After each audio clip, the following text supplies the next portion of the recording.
I can see Christy reaching her hand out to me while I'm driving. That haunts me the most.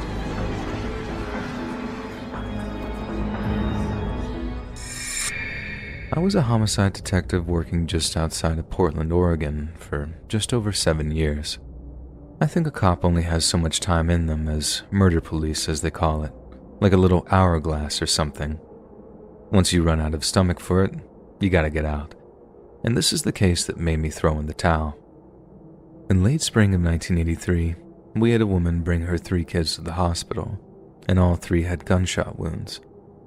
One of them was already dead, and the other 2 definitely would have been if it wasn't for the efforts of the doctors and nurses over at Mackenzie Willamette. When we heard about it, we were all amazed at how brave and resilient the mom had been. She'd been shot in the arm during what she told us was an attempted carjacking, but had managed to fight the guy off before driving her kids to the hospital. As she sped off, the guy had apparently fired shots at the back of her car, and that's how her kids ended up getting hit. Myself and my partner drove down to the hospital right away, hoping to ask her some questions so we could get after her kid's killer before it was too late. She seemed pretty calm for someone that had just lost one of their kids to a carjacker's bullets, but we figured whatever painkillers she'd been given had that kind of effect on her. But after that, the inconsistencies really started to add up. The first was when one of the woman's nurses pulled us aside after we'd questioned her. The nurse told us that the woman, whose name was Diane, had reacted very, very strangely upon being told that 2 of her 3 kids were going to survive their wounds. Any other mother would have been elated, even if they were drugged up to the eyeballs. But Diane barely seemed to react. She just said okay and then seemed to withdraw inside of herself like she was in deep thought. The second thing was when we got the results of the forensic examination on her car. Diane said the carjacker had shot her at point-blank range, right in the arm, while she was sitting in the driver's seat. But then there was no blood spray on the driver's side at all. She also mentioned how the carjacker had fired on the back of her car as she sped away, but our ballistics experts said that the bullet holes didn't line up with how the kids actually got hit. To them, it was almost like she'd staged the whole thing. Obviously, we had some rather serious questions to pose to Diane during our second interview, but before the day came, we were contacted by a man who said he needed to talk to us. When we met with the guy, he said that he and Diane had been having an affair over the past year or so, and that after he tried to break it off with her, she threatened to kill his wife so that they could be together. He said that he was actually scared for his life too at one point, and that the whole thing had forced him to come clean to his wife so that he could get her to a place of safety until Diane moved back to Oregon. When he mentioned how serious Diane seemed to have been with her threats, he brought up how she'd talked about buying a gun, and that she'd even showed it to him.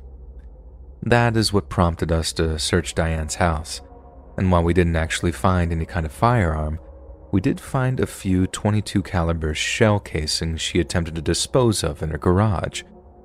And guess what size bullet the kids have been shot with?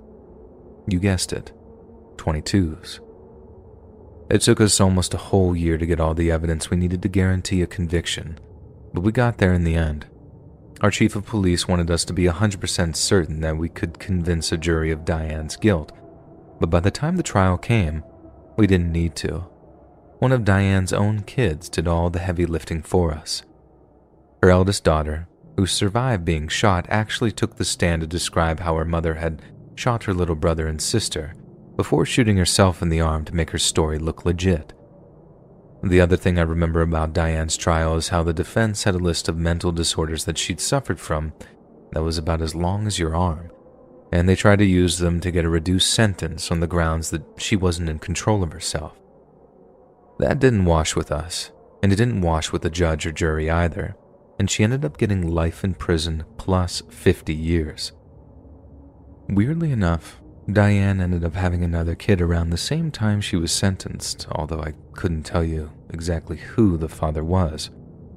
The kid ended up getting adopted, and then long after I quit being a homicide detective, my ex-wife calls me to say that she'd appeared on Oprah, and had talked about what it was like having someone like that for a mother. I didn't watch the interview, but just the mention of it had all these bad memories rushing back to me. As a parent, the idea of my kids getting hurt makes me feel physically sick. Even now that they're all grown up, and the idea of actually hurting them myself isn't something I can even imagine being capable of doing.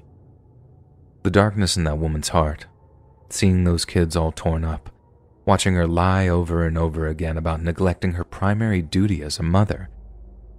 They all constituted the last few grains of sand in the hourglass of my time working homicide. I handed in my transfer request on the day Diane was convicted, and although I had to work one more case before it actually went through, my captain and my fellow detectives knew better than to give any more tough cases to someone who had reached their limit and was mentally checked out. And eventually, I ended up on the fraud team. I have nothing but respect for cops that choose to work homicide, and I admire any detectives who manage to last longer than I did. But for me personally, there was only so much that I could take.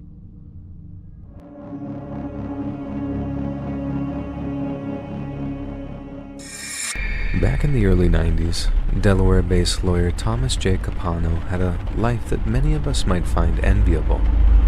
He was a prominent and prosperous former state prosecutor with high-ranking political connections, and even ran a profitable home construction business during his spare time.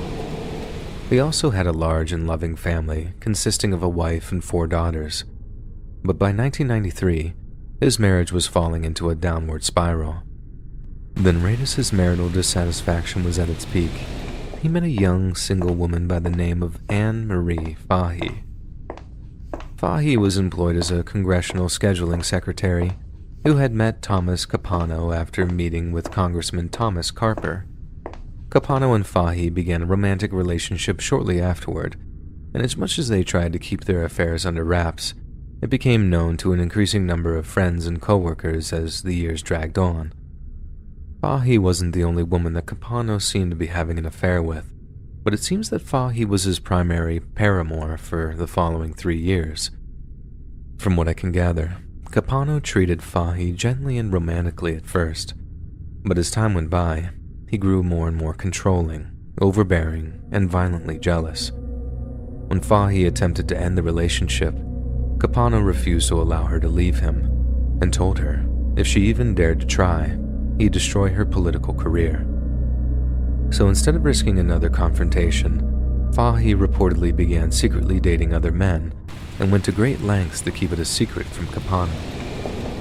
The last known sighting of the couple was on June 27th of 1996, when they met for dinner to once again discuss their relationship.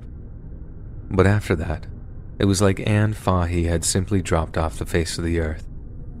2 days later, after becoming increasingly concerned for their daughter's safety, the Fahey family reported her missing.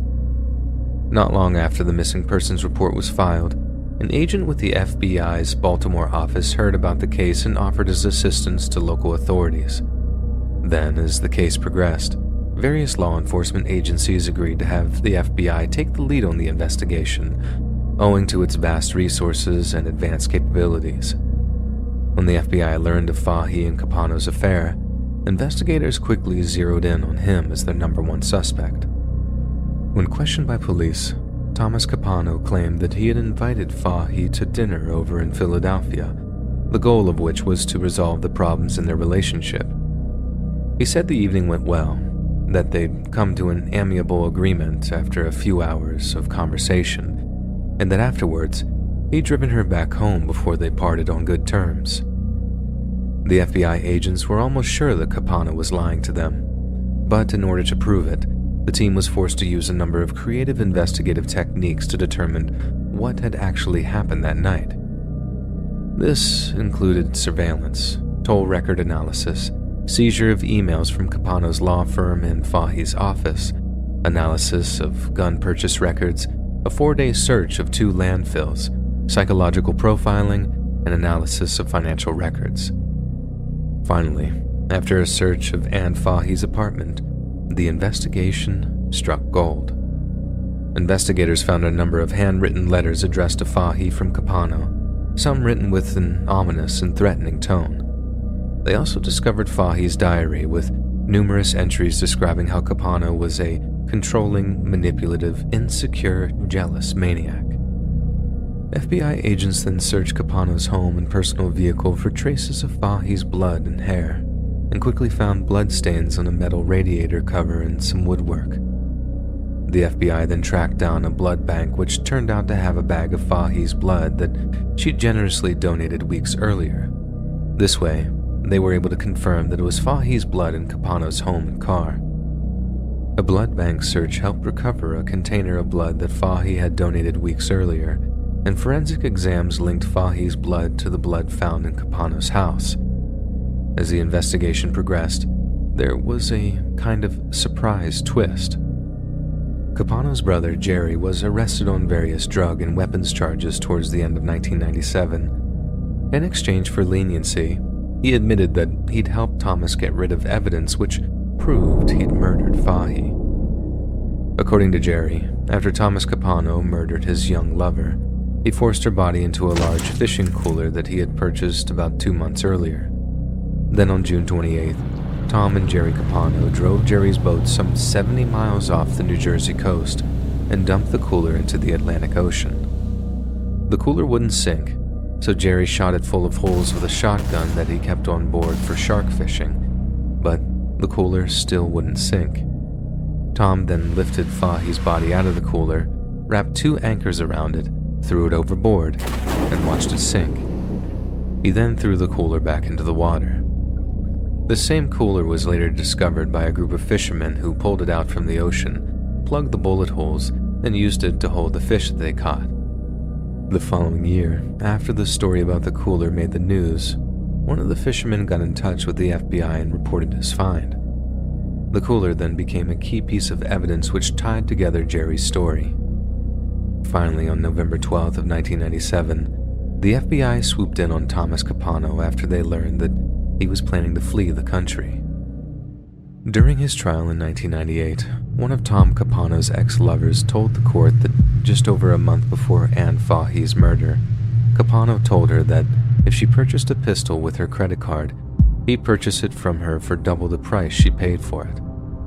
With a mountain of damning evidence being turned against him, Capano completely changed his story. He claimed that the pistol-purchasing lover walked in on him and Fahi while they were being intimate, and had been so distraught by the sight that she actually threatened to take her own life with the gun she'd bought. Capano then claimed, as he tried to stop her, the gun went off by accident and killed Fahi. Capano said he then disposed of the body to protect himself and his lover. It made for a compelling story, but it was one the jury simply did not believe, and on January 17th of 1999, they pronounced him guilty for the murder of Anne Marie Fahi. Initially, Thomas Capano was sentenced to death for his crimes, but after a lengthy appeals process, his sentence was downgraded to life in prison without parole. Ironically, Capano later instituted his own death sentence in 2011 when his body was found hanging in his prison cell by prison officials. Efforts were made to revive him, but it was far too late. Capano was dead by his own hand.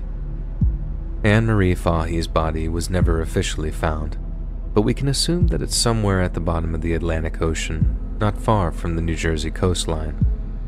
She might not have received a proper burial, but she certainly got the justice she deserved, as the man who took her life became so racked with pain, regret, and loneliness that he simply couldn't go on living anymore. Hey guys, it's Rye Horror. It seems like many of you guys enjoy my animated stories, but only 27% of you are subscribed. If you want to see this channel hit 10k subs, then please like and subscribe.